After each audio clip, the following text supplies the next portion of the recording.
We're back. We're live for the 2015 FIBO Expo at the Mutant booth. Big Ron Parlow. My teammate, Trevor Mass Chaos Koot.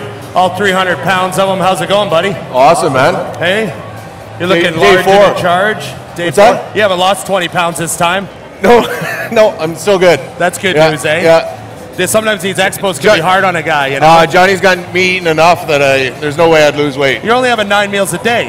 Yeah, well, on a bad day. You know, I get up and have breakfast, and you're on meal 3.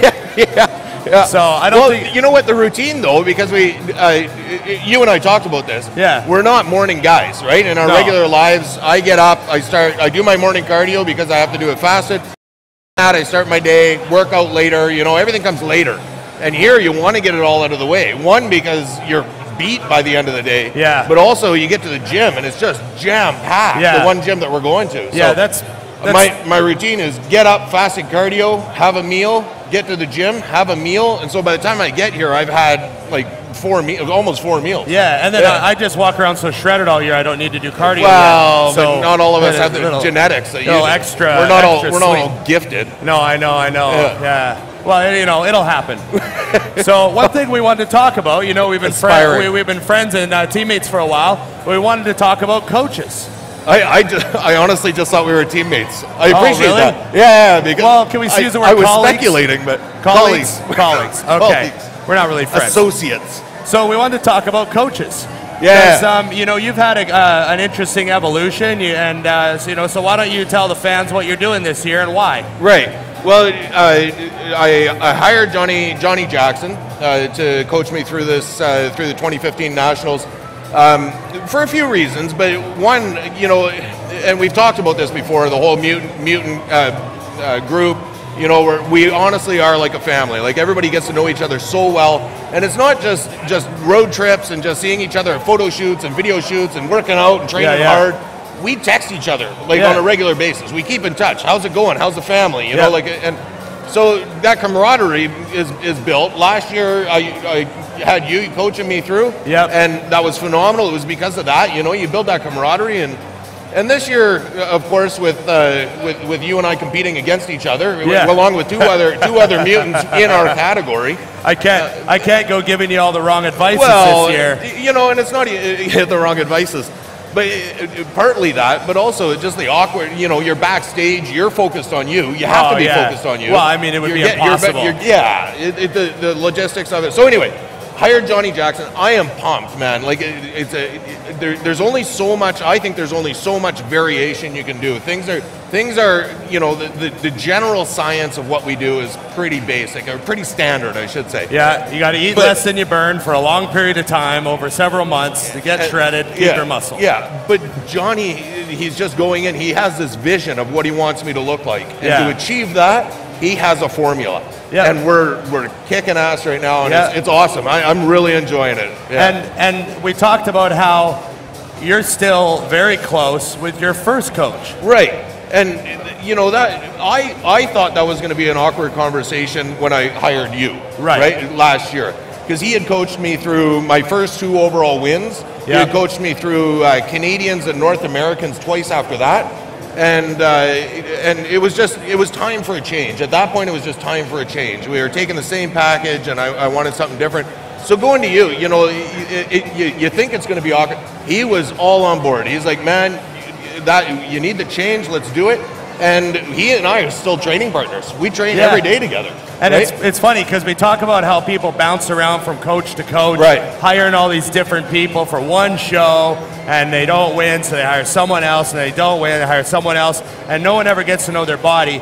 So it's always, when you do switch coaches or try something new, you don't want people to think you're one of those people. Yeah. You know what I mean? You know what? People can think whatever the hell they want. I'm not worried about that. But I think what I want to do is tell people to, before they pass judgment, just understand that there's circumstances out there, and I don't care. Like, I'm not trying to justify why this all happened and why I've got another coach.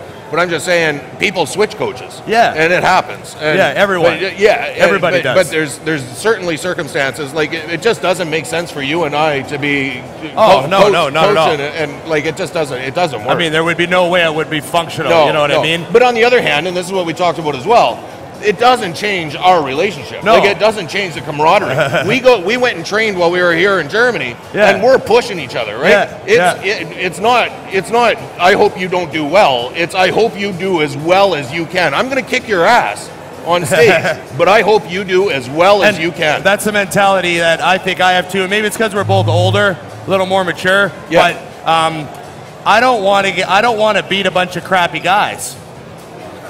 Okay, there's that too. No one wants the easy one, right? Yeah. You want to be in a good class. You want to be competitive. You want there to be tight competition. But honestly, at this point, pushes you to be better. But at this point in Canadian Nationals, is there a chance that there's going to be weak competition? No. I mean, you look at the guys that we know are coming up. I know. There's 20 plus guys in our category every time now. Sometimes over 30. Yeah, there's not a chance it's going to be a walk in the park. Yeah. Everybody's got to take their best and do their best. Yep. And that's my goal.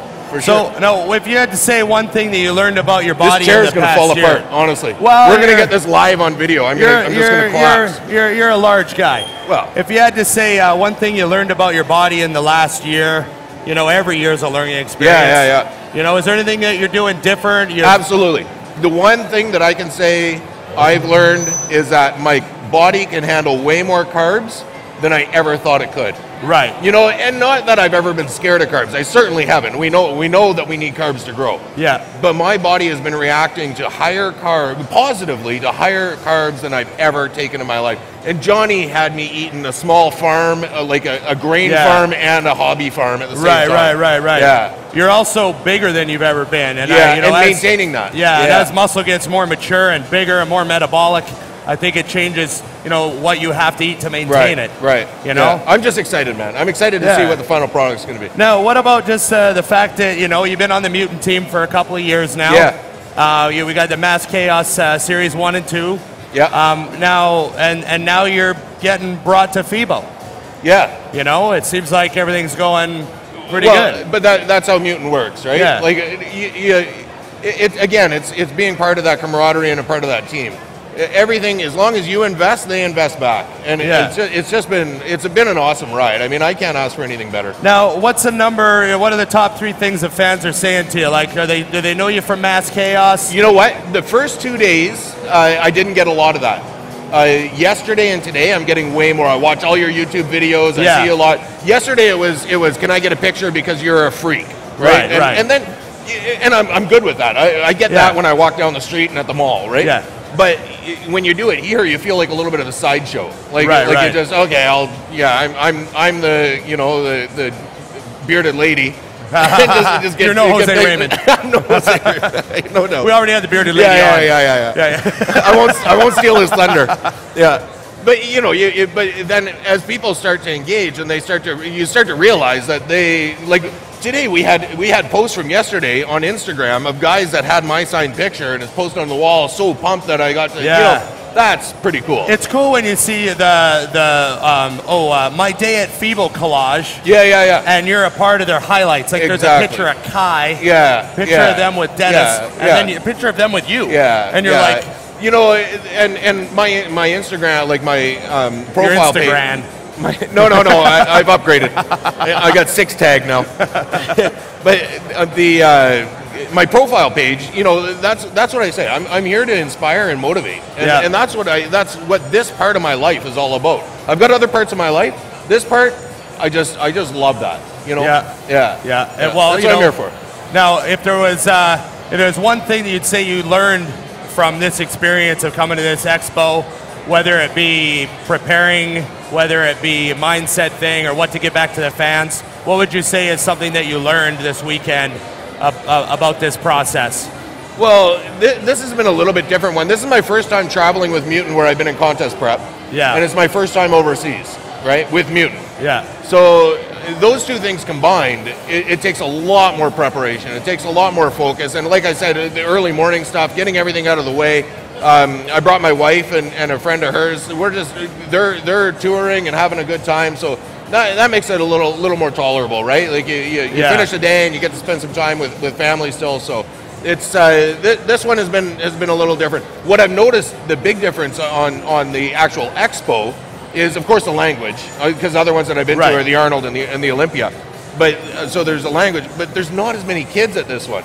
And right. I am a fan of the kids. Yeah. I just love it when they come by the booth. And I've noticed, like, I'm not disappointed, but I'm a little disappointed. Right, right. Okay. Yeah. Well, at the Olympia and the Arnold, we tend to see a lot more families kind of walking around. Exactly. That's exactly. You know what I mean?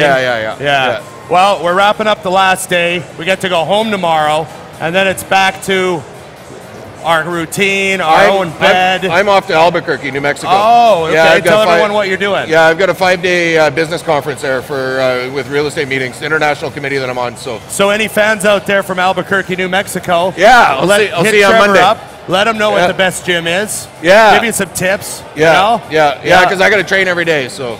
Yeah, okay, man. Yeah. Well, let's have fun with the fans for the rest of the day. For sure. You know what I mean? Yeah. I got one more workout tonight, and then we're on the plane tomorrow. Right on. Get home. Same, yep. Trevor Mass Chaos Koot, fellow super mutant. Watch out for him at the Canadian Nationals. He's always getting bigger and badder. Thanks, Trevor. All right, buddy. We'll be back right after this with a legend from pro bodybuilding, the real deal, Chris Cormier. Big Ron Partlow here, and we're doing a taste test. So we've got the new Mutant Pro 100. We've got one of our leading competitors. We're pretty confident that we're going to dominate this one. Keep them on the right sides, water in between. So take your time, smell it, taste it. We've got more if you need more. So we got a definite decision? Definite decision. That's a Mutant Pro 100. The milk chocolate flavor definitely drew me over to the Mutant Pro 100. Okay. This is the Pro 100. I had the competitor marked. The other one pretty much seemed almost flavorless in comparison. Yeah, it was really good. It tasted, pretty much just like a birthday cake. This one. There you go. I heard it goes straight to your glutes and quads. There you go. So you picked the Pro 100. I like the creamy texture of it. That's the new Mutant Pro 100. It was good. It was very flavorful and very thick. That's the Mutant Pro 100. It's definitely better. Like, it tasted a lot more natural, and I could tell right away. And it went very well. We had 9 out of 10 people on average pick the Pro 100. As for the other people at 1 out of 10, I mean, you know, some people still like Nickelback. As for that 1 out of 10, I mean, you know, some people like their flavor to be completely unrecognizable from 10 other brands. As for that 1 out of 10, I mean, there are people out there that like the taste of dirt. And as for those 1 out of 10, I mean, not everybody really lifts. As for that 1 out of 10, I mean, somebody's going to see the Twilight movies. We're back. We're live from the Mutant Booth 2015 Expo at FIBO. The real deal, Chris Cormier, man. Hey, man. Thanks for coming on. It's really an honor to have you on the show. Thank you. You know, how's FIBO been for you? Oh, it's been totally awesome, man. I've been coming to FIBO since 1994. To be here in 2015 is just unbelievable. I met my kid's mother here at the FIBO in 1995, so Germany's always been a special place for me. I have family that live in Stuttgart, just 4 hours away. My nephew came here yesterday to see me. My nieces come. Every time I come to Germany, I have a family member here or old friends from around Europe. I spent a lot of time in Europe. It's just unbelievable to be here, and I'm really thankful to be on the show today. Yeah, you bet, man. I was talking to Flex yesterday, and I asked him what FIBO was like back in the 90s. I didn't know if it was bigger or smaller, and the only thing he said was, man, we used to sell photos for $10 and go home with a suitcase full of money. Oh, man, it was just unbelievable. We'd have lines of people sitting there watching every little move you make, almost like a zoo type of setting. But it was pretty awesome, man. So I wanted to start out just talking about, you know, one of the really highlight things for me is, you know, we're starting to get more guests on the show from other companies. Everyone's starting to kind of understand what we're doing here. We're trying to promote everybody. It's not about the Mutant brand. It's about bodybuilding. Right. And for me, it's a lot about the history of bodybuilding. That's why I love having guys like you on.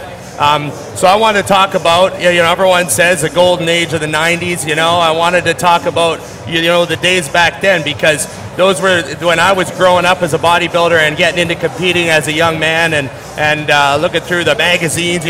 That's all we had. Remember when that's all we had? You had to wait 3 months to get some information. So you're waiting there for that mail to come in. Here comes that Flex. Here we go. We're going to find out what's going on.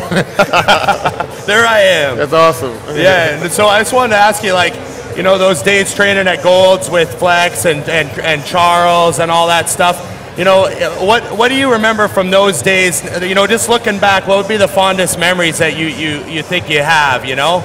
Just from like being a teenager when how we all got together. It was almost like, you know, I know it's cliche, but it's almost like a boy band getting together. We have a lot of ties as a young age. When he was winning the California State Championships, I was just there to watch, and I met Flex. He's just looked like a little kid sitting there, real, you know, he's like the little baby face assassin. And he just went up there and just murdered everybody, hit the splits on him, and took his trophy. And this guy had this flashy name, Flex Wheeler. I was like, Flex Wheeler, huh? You know, and I was like, yeah, I think I could beat that guy. You know, it was that type. But I want to see how good I was. California has a big long standard of champions. Sean Ray, Mike Christian. All those guys were former California champions, and that's what I wanted to be.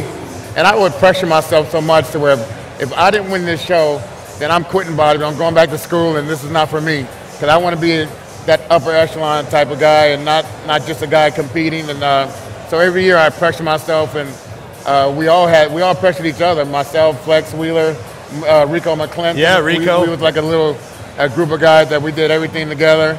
On came the guy from Canada. Big Paul. Big Paul came down to Venice, and we was like, oh yeah, this guy got some big broad shoulders. Can't have any legs though. He's too tall for legs. And then one day he showed up with some shorts on, legs like tree trunks, and we was like, this guy, man, unbelievable. So all those days, you know, and we did everything together. We ate together, we did cardio together. So we were at the firehouse laughing and carrying on for hours, going back to the gym, working out twice a day, working at the Roxbury at night. Yep. We did everything together. Night at the Roxbury. Night at the Roxbury, man. Mike Tyson slapping you in the head one night. Then we got I was going to ask you about that. Yeah, the crazy stuff that must have happened at that club in the 90s. Oh, my goodness, man. So when you look, you know, I mean, when we watch the footage we just rolled with you and Flex training back there, you know, I mean, I know people say it's almost cliche to say, oh, the guys don't get his condition nowadays.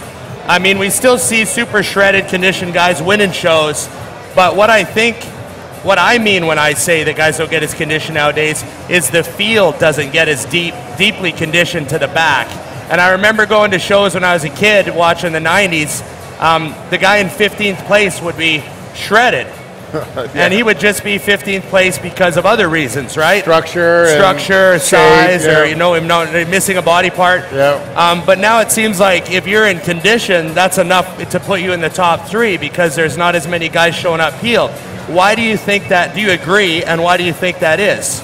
I totally agree. To me, like the expectations of what they think is good is not what we expected them to be back in the day.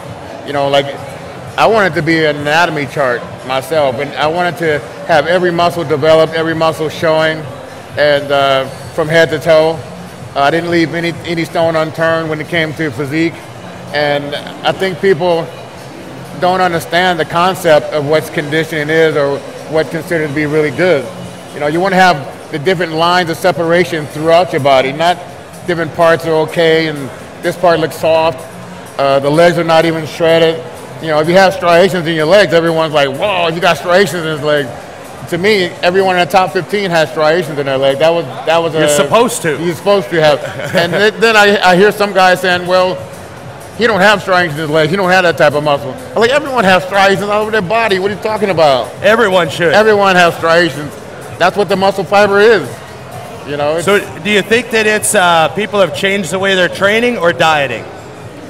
I think the concept of what goes into the work ethic, doing your best, putting in the work. Now, what would you do differently? What would you say guys need to do diet-wise? Just suffer more for a longer period of time? Yeah. Like what? You know, it's gonna hurt. You know, it's gonna hurt. Yeah. You need to go in knowing it's gonna hurt. I don't think people want to hurt like that. I think sometimes when you're going through a workout, you may be hungry. You may not. And I think they're afraid of being flat. Well, you better be flat, so then you can come in condition, shed that water, that fat that that's necessary to make this look come about, and just, you know, it's a hurt business. It's a pain business. You're not going to be comfortable. If you're very comfortable, then you're probably not going to be in shape. Right, right, right. What would you say, looking back on your whole career, what would you say would be the best Chris Cormier ever? Well, I'm torn between what could have been, what should have been, because I know what I look like. I'm a fair assessment of my own physique. I was dead short and ready. 1999, I was ready 4 weeks out. I was just a very shy individual growing up, to where I chickened out of my first competition. I was just too shy. Right, right. I'm that guy for real. Really, really. So to throw myself out there, to be like, okay, I'm gonna just put all my chips in. You know, I would fly to Vegas on a weekend, and I would dance just to get up there in front of people and control the crowd. And I was slowly building my confidence. I can go up there and just take my clothes off in the club and just throw myself out there and just like, I don't care what people think. I'm gonna do this. I'm Michael Jackson. I'm here to perform. You know, so really, the club was part of your preparation. Part of my preparation. People didn't understand me. You heard it here first. The club was part of the plan. I love it. Part of the plan. I was, you know, sometimes I'd dance 5 nights a week, sometimes training even for the California Championships. And people didn't understand it, but I was too shy just to, that's why I did a lot of slow stuff at first. Just slow, because slow is in control, and you could just go through your movements. You know, you don't have to dance, you don't have to move a little jiggle, nothing. And then I slowly started shaking my ass. I slowly started going into this person, this Real Deal character that didn't have any type of bones in his body, that was shy. And 99 was my coming out party to like, I'm just gonna go do this. And that was one of my favorite routines. I didn't practice the whole routine. It was just off of feeding off the crowd, feeding off the music. I remember I started laughing right in the middle of the routine, because I looked over to my left, and it was Dorian and Lee Haney, my two heroes in the sport. They were looking at me with their mouth open like, and I would look to the side like this, and I started laughing.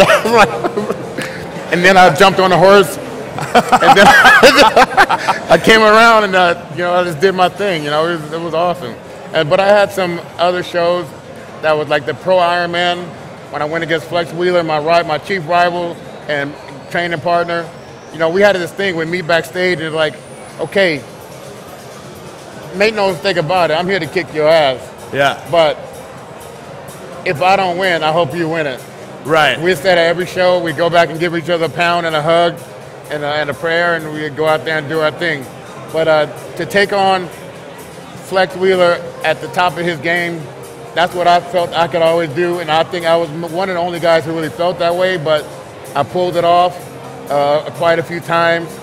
And you know, some of the greatest guys in the sport, at one given time or another, we were the best in the world at that day. I still think that group, that 90s, late 90s group, Sean Ray was still on stage. Dorian, Ronnie was just coming into winning.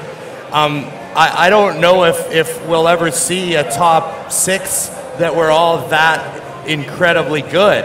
I mean, when you look back, do you have some pride in the fact that you were a member of that era? Oh, I love it. Are you kidding me? I love it every day that I wake up and I think about it. It's on my mind every single day, what I was a part of. I wouldn't give anything to be not a part of it. And, you know, just growing up and being like, okay, I hope I could be in the top 10 in the world. I just hope I could be considered one of those guys. And to be a part of that era was it's just amazing. To have Dorian Yates pumping up right on the side of you. You got Kevin Lerone over here. You got Sean Ray right there. You got Flex Wheeler behind you that you've been training with and watching the whole time, getting ready. It's just amazing. It's amazing. If you were to do one thing different, if you go back, do one thing different, would there be anything you'd change? Yeah, I mean, a lot of things that I think I irritated people about when I was coming up is the way things are right now, you know? I was just myself, and I wasn't, I don't know, I think I could have calmed down a little bit about certain things and stayed with my one group. When I had different people coming in and out of my life, that wasn't the best for me. I wish I could have just said, no, I'm a special person. You're not a part of what I'm doing, and you don't have the same drive and desire and goals and abilities that I have. You need to step away, homie. Right. I could have done that. Right, right. Now, I want to talk about what you're doing now. You're training people. You're like, are you going to be the next Charles Glass? Like, are you? I mean, Charles has been doing this for a long time. Now you're one of the premier trainers at Gold's. Yes. You're in that club. The thing is, I've been at Gold's Gym training for competitions as a teenager, and training for Mr. Teenage California. I'd stay out there for 2 weeks at a time, and I just put it in. I accomplished those goals, the Teenage Nationals. I won that in Seattle. And I was in that same area. And, you know, then I went through my whole career through that gym. Spent some time in Vegas, but I kept going back to that gym when it came to training. Yep. It's home. Yeah, I did a little stint out here in England with Dorian. And I'm glad that I left Gold's, because everyone in Gold's Gym trains the same. I've been watching these people my whole life, and I know the way they train. I'm glad that I was able to go and experience that with the Shadow, Dorian Yates. That changed my life, I felt, as far as the way I looked at my training, what I felt was intense training. Right. That was a big eye-opener to me. Even at the age of 43, I was like, whoa. Still learning. Yeah, still learning. And now, you know, I don't really want to be that guy that's spending 8 hours in one gym, pounding the pavement and, you know, push, because it's like I put a lot into it, so you're giving a lot of your energy, you know, to a person. I like to have a special situation, take on some bigger clientele. I started what I call the Warriors Challenge, when I'm able to get online and coach people around the world. I'm on a Skype session at 4 a.m. in the morning with someone in Finland. I got someone lined up in Australia at this time. You know, just all over the world, and it's going off, taking off great. You can reach me on the grind.guru, and it's a low cost, $195 times 4, you know, for the 4 months. Give you help you understand a diet, give you a tutoring or mentoring type sessions, keep your mind in tune with what I want you to do, giving you an example of the exercises and how to perform them, get that mind-muscle connection working, helping you reshape your body, put together the Warrior Challenge to work with the next generation coming up. It's important to me. I love this sport. I love what I do. My passion is off the charts for what I do, and I feel like I could help even the people that never thought I could actually coach them. They got Chris Cormier Skyping with them, helping them reach their goals and attain a physique that they never thought was possible for themselves. That's important to me, and that's what the Warrior Challenge is all about. That's my focus right now. I'm with Zeke Plus as a company. It's based out here in Germany. They've been around for 2 years. They have a ton of products, protein pancakes, you know, all kinds of stuff. They got that European flavored chocolate going on. You know, they've been great. They have a lot of gangster rappers with their group. They have MMA fighters, all kinds of stuff. You know, that's been my sponsor the last year. But like I said, my main focus has been the Warrior Challenge and getting out to the masses of people. Not like $3,000, $4,000 only diet type of thing, but an education in bodybuilding 101. From my perspective, what I learned over the last 35 years. Right, so maybe you'll discover the next Chris Cormier. Yeah, I'm hoping to get the next Real Deal. And I would love to even work with some of the bigger guys in the Mr. Olympia, but kind of like redirect how the sport is going with that just massive quantity versus quality. Try to get a little bit more back to how I felt the sport should have stayed, in my opinion. They kind of like took out the symmetry round, which is really important to myself and the style of bodybuilding that I did. I wasn't the biggest guy out there, but I was put together like a son of a gun, you know? Yeah, yeah. So people want to reach you, Grind Guru. The grind.guru, not .com, but the grind.guru. Or you can email me at rdteamtraining@gmail.com. I'm willing to work, like I said, with the masses of people. It's been great. Can't believe I'm here at the MUTANT channel. I've seen you guys come into Goals a few times. Big old group of mutants. Well, every time I'm at Goals, I see you. You're always helping somebody out. Yeah, man. Giving my energy. You're a fixture around there, you know, whether you're there an hour a day. I'm like old furniture in there. No. Yeah, like old furniture.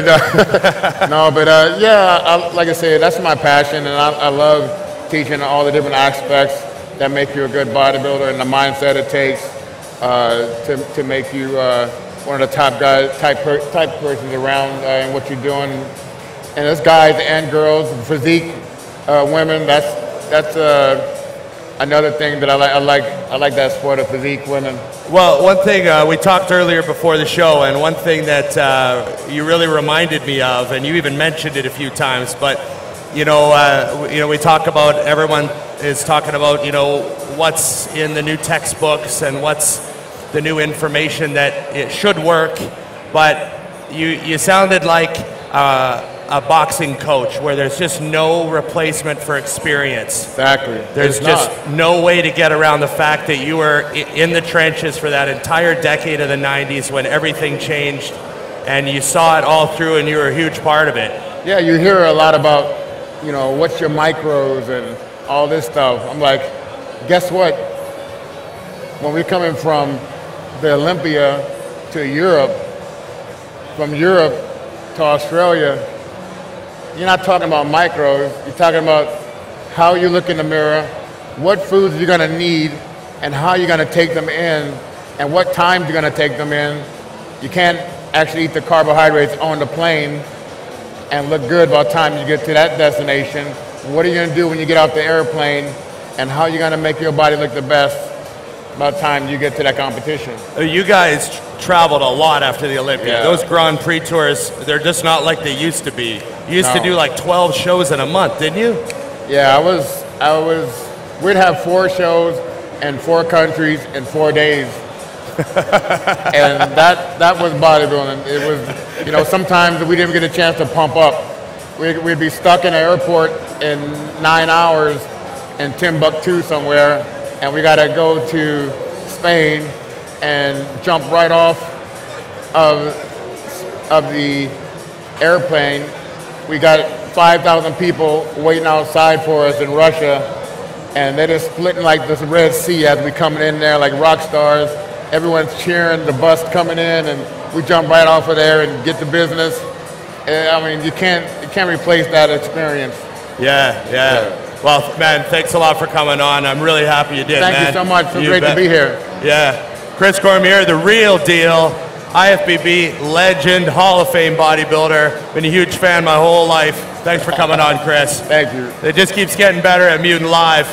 For FIBO 2015, we'll be back with more live episodes today. Big Ron Parlow, I'm out.